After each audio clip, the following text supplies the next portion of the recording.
Buenos días, tardes, noches. Aquí me tenéis en una localización muy distinta a la habitual. La verdad es que ni siquiera estoy en España estos días, estoy en Italia, donde he tenido la oportunidad de visitar diversas ciudades italianas y diversas iglesias medievales, lo cual me ha llevado a hacer una serie de reflexiones que quería compartir con vosotros y que creo que son muy pertinentes dado el contenido de mi canal.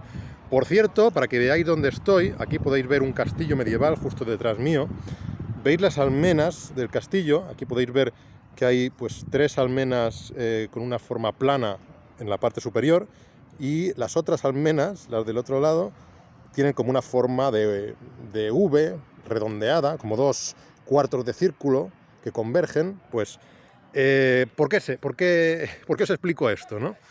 Os explico esto porque esta forma de las almenas se debe a que una de estas formas era la que usaban los castillos favorables al Papa, y la otra forma era la que usaban los favorables al emperador. Esto era en el contexto de el conflicto, la disputa entre los güelfos, favorables al papado, y los gibelinos, favorables al emperador del Sacro Imperio Romano Germánico.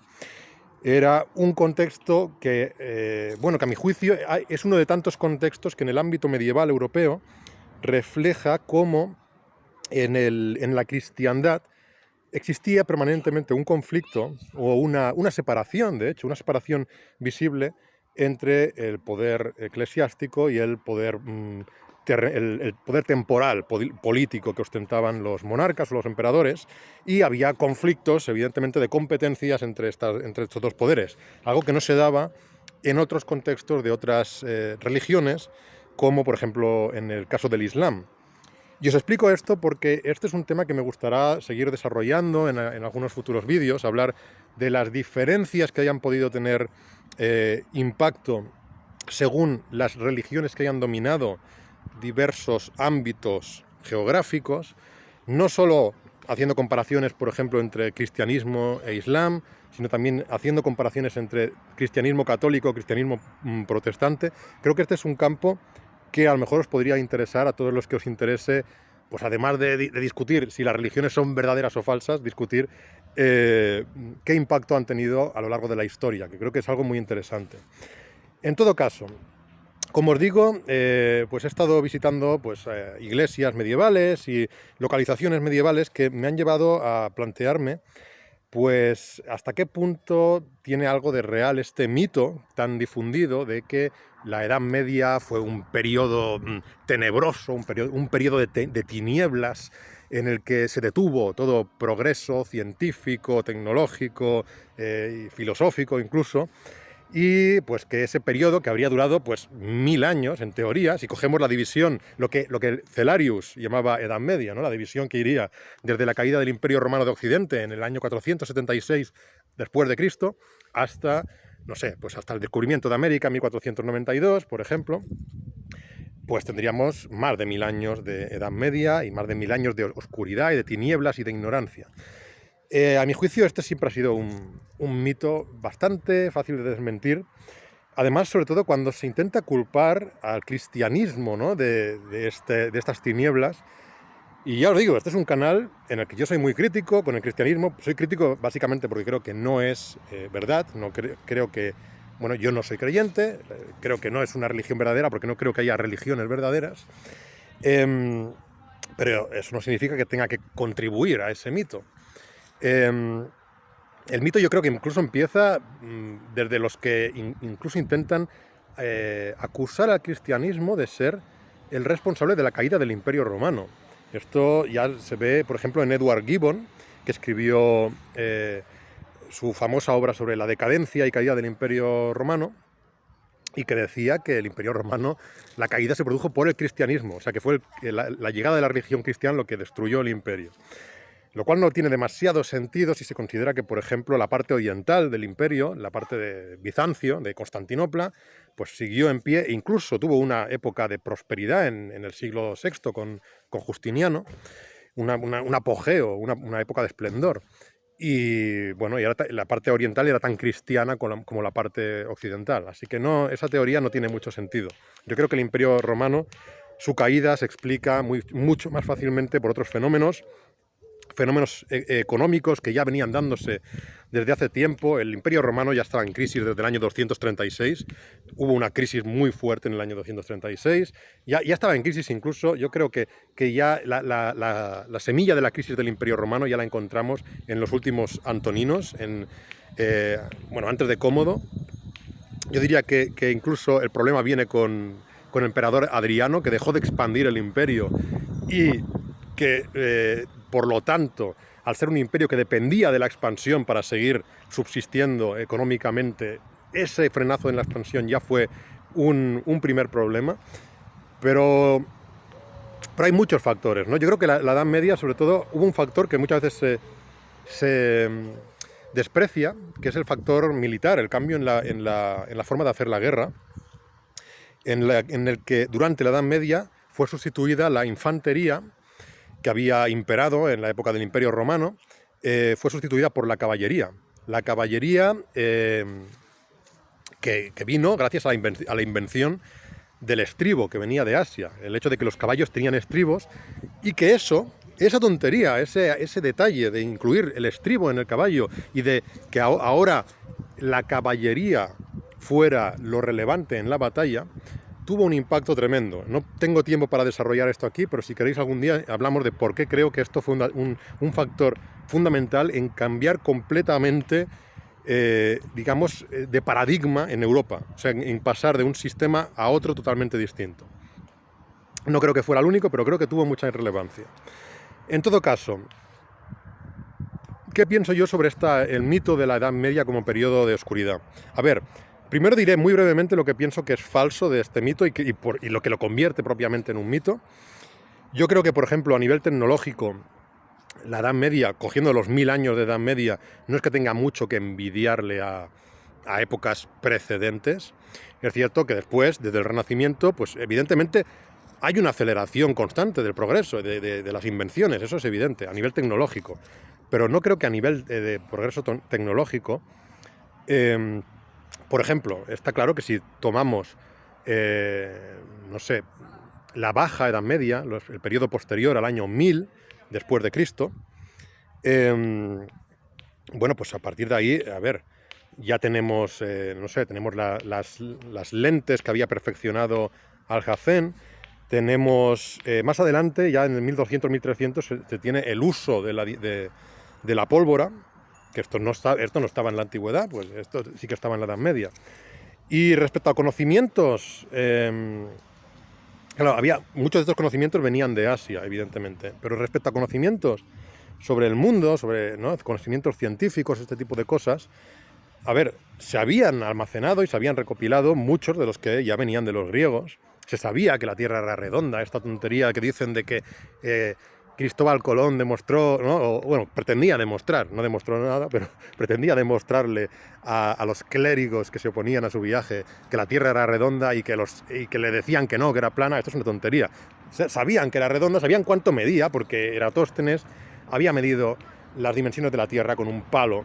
Esto ya se sabe, en la antigüedad había usado la trigonometría en dos localizaciones distintas de Egipto para medir la circunferencia de la Tierra y para saber que era de unos 40.000 kilómetros. O sea, eso ya se conocía perfectamente.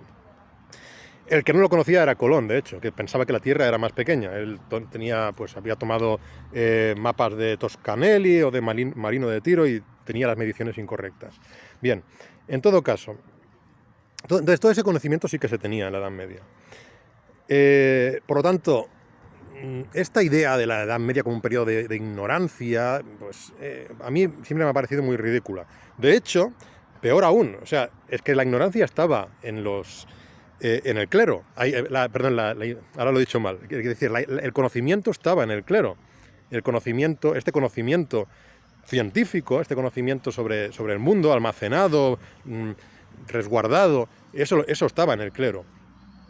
No iba a estar en otro sitio, no iba a estar en, no sé, no había científicos más allá de la Iglesia, no había, en ese contexto, no había un grupo de laicos que investigaba por su cuenta, no, estaba ahí, evidentemente. Entonces, lo que sí quiero decir, y voy a intentar cerrar el vídeo, a ver si consigo que no dure demasiado,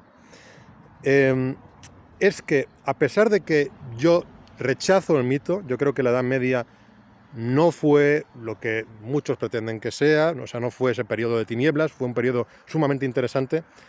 Hay algo que sí que tengo que comentar. Más allá de la cuestión tecnológica, que yo creo que no tiene mucha relevancia en lo que voy a decir, más allá de ello, creo que durante gran parte de la Edad Media, si bien hubo filósofos y filósofos relevantes, porque nos guste o no, bueno, a mí me da igual, pero si a alguien no le gusta, igualmente tiene que aguantarse. Santo Tomás de Aquino es un filósofo relevante, es un filósofo a tener en cuenta. La escolástica es una filosofía relevante porque es la continuación de esa filosofía que se hacía en Grecia. No es que sea algo desconectado, algo que viene por otro lado, no, es la continuación. Eso sí, y aquí viene el problema con la Edad Media. Esa filosofía pues había tomado primero el platonismo, a lo mejor, si considerásemos a San Agustín medieval, que bueno, está un poco en la frontera, ¿no? Pero había tomado primero el platonismo, a Platón, y después con Santo Tomás de Aquino tenemos a Aristóteles, que había venido a través de los árabes. Y cuando toman a Platón y Aristóteles, sobre todo a Aristóteles, también Santo Tomás de Aquino también toma a Platón, en muchos aspectos también vemos a Platón en Santo Tomás de Aquino, porque, por ejemplo, la cuarta vía tomista toma muchísimo de la filosofía platónica, con esto de los grados de participación y todo esto, ¿no? Pero cuando se toma a estos dos filósofos, evidentemente se toma a los filósofos que encajan más, a mi juicio, con este monismo fundamental que pretende reconducirlo, o sea, que rechaza el monismo parmenidio, pero que pretende reconducir toda la existencia, todo lo que está en la realidad, a un único fundamento que sería Dios y que sería el acto puro, el ser subsistente, etc. Y en todo ese periodo, lo que sí que veo es que no hay la misma libertad, la misma, digamos, pues la misma apertura a ideas que rompan completamente con estas ideas fundamentales. Sigue habiendo discusión, sigue habiendo debate, basta con leerse alguna parte de la Suma Teológica de Tomás de Aquino para ver cómo él responde a cuestiones que se dan en ese momento y que por lo tanto hay debate filosófico. La propia Suma Teológica de Tomás de Aquino es debate filosófico, es debate, si queremos, pues consigo mismo, pero es debate en el que hay preguntas, hay respuestas, hay cuestionamientos, etc. Claro, ideas que realmente desafíen digamos, el sistema imperante aristotélico, ya es más difícil, ¿no? Ideas como pluralistas, o sea, ideas como las de Demócrito, ideas como las de los epicúreos. Bueno, eso ya no tiene que ver con el pluralismo presocrático, pero se me ocurre como una idea que podría ser problemática, ¿no? Para el teísmo. Ideas como las de Demócrito, he dicho, o como las de cualquier pluralista, como las de Empédocles, como las de Anaxágoras, otras maneras de entender los fundamentos de la realidad, desde el pluralismo, por ejemplo. O incluso desde un monismo como el de Parménides, que es un monismo, digamos, esencialista, un monismo en el que todo ya es una única cosa, una especie... Claro, si esa única cosa es Dios, pues sería prácticamente un panteísmo como el de Spinoza. Eso ya desafiaba demasiado. Eso desafiaba demasiado la manera de ver el mundo. No digo que esto contribuyera a que digamos, la tecnología, la ciencia puramente práctica no avanzara.